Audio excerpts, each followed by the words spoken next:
Cha kwanza namshukuru Mungu. Kwa sababu timu ya taifa ni kitu kikubwa. Timu ya taifa ni kitu kikubwa na unapoita kwenye timu ya taifa ni jambo kubwa, ni jambo la kushukuru, ni jambo la kufurahi kwa sababu Burundi wachezaji ni wengi. Lakini unapoitwa kwenda kuwakilisha nchi inakuwa ni jambo njema. Cha kwanza nilipoitwa na kuona niko kwenye list kwenda kumrudilia golikipa mwingine ambaye alikuwa ameitwa na akapata matatizo. Nimeshukuru kwa sababu kazi yangu mimi ni mpira na nipo kwa ajili ya kupambania taifa na nimefurahi. Unajua kwa sasa match ni match na kila timu ni kubwa.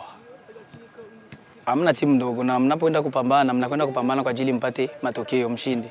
Na sisi kama wachezaji, sisi kama Burundi tuko vizuri, timu iko vizuri na ina wachezaji wazuri na ina wachezaji ambao wana nia, wana hamu ya kucheza. Mimi naona nafasi ipo kwa sababu tuko vizuri na sisi wote ni vijana, tuna nguvu. Nafasi ya kufuzu tunayo. Machi ya Malawi tulifurahi sana kwa sababu ilikuwa ni victory yetu ya kwanza na ndio ilikuwa machi ya kwanza kampanya ya eliminatoire ya CAN. Tulifurahi, kila mchezaji alikuwa na furaha kwa sababu tulipata pointi 3 na unajua ni phase de pool, na phase de pool unaenda match par match. Ukishacheza machi ya kwanza ukapata matokeo mazuri, unafurahi kwa sababu unakuwa ushakuwa na akiba. Na machi ya pili hatukufurahi kwa sababu ilikuwa ni machi ambayo tulipoteza, kwa sababu ilikuwa ni pointi ambazo tulikuwa tunazihitaji. Kwa sababu ni pointi ambazo tungefunga, tulikuwa tunashimama kwenye msimamo mzuri mposition. Kwa hiyo tuliumia sisi kama wachezaji kwa sababu tuliona kama tukufanya vizuri. Lakini bado tunaendelea kupambana kwa sababu safari bado ingali ndefu. Kwanza Coupe de Confederation ni competition kubwa, sio competition ndogo.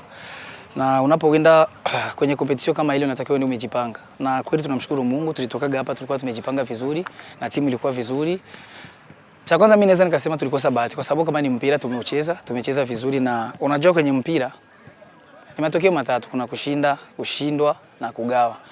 Lakini naweza nikasema na experience nayo inachangia kwa sababu tukubali tukatae, tuna wachezaji wengi ambao kidogo Coupe de Confederation kwao ilikuwa ni ngeni kiasi kwamba lazima kale kakitu uoga lazima kawe kwa sababu ni experience nyingine, ilikuwa ni niveau nyingine. Lakini machi ya kwanza na ya pili ilikuwa ni tofauti kwa sababu machi ya kwanza kidogo ndio ilikuwa ngumu kidogo kwa sababu kwanza tulikuwa na uchovu, ilikuwa nini. Lakini machi ya pili tulicheza vizuri kwa sababu tulikuwa shapumzika, tumetulia na baadhi ya wachezaji walikuwa shapata kale experience.